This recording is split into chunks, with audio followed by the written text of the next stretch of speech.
Hello everyone, আশা করি সকলে ভালো আছেন। এসকে মুভিজ ভুয়া প্রোডাকশন এরকম কথা বিভিন্ন মিডিয়ারা বলছে। এটা নিয়ে আমি কতটুকু একমত সেটা এখন আমি আপনাদের সামনে শেয়ার করব। আমি এডিসের একটি ভিডিও ছেড়েছিলাম, যেখানে বলেছিলাম এই বিষয় নিয়ে আমি একটা ভিডিও আপনাদের সামনে খুব শীঘ্রই আপলোড করব।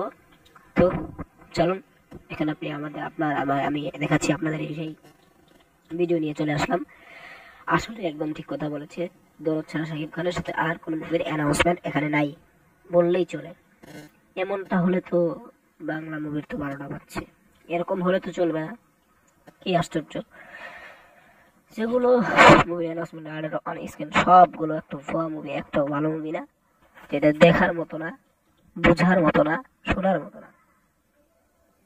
বাবু শোনা, অপরিচিত, কি ফাও ফাও মুভি নিয়ে আইছে। দৌলত একটু ভালো ছিল, একটু কি বলবো, অনেকটাই, বাকিগুলো কিছুই হয়নি। আর এখানে এসে যে দেবে না, দেবের ছবি আছে না, জিতের ছবি আছে না, আমাদের শাকিব খানের ছবি আছে না, ও খুশির কোনো মাস মুভি আছে বা কোনো অ্যাকশন মুভি আছে? আচ্ছা, এই তিনজনকে নাই নিলা, একটা মাস মুভি তো একটা থাকবে না? তার তো খবর নাই, তোমার অ্যাকশন কিচ্ছু তো নাই। এতটুকুই বলার ছিল আজকের ভিডিওটি। সাবস্ক্রাইব করে দিন। Thank you.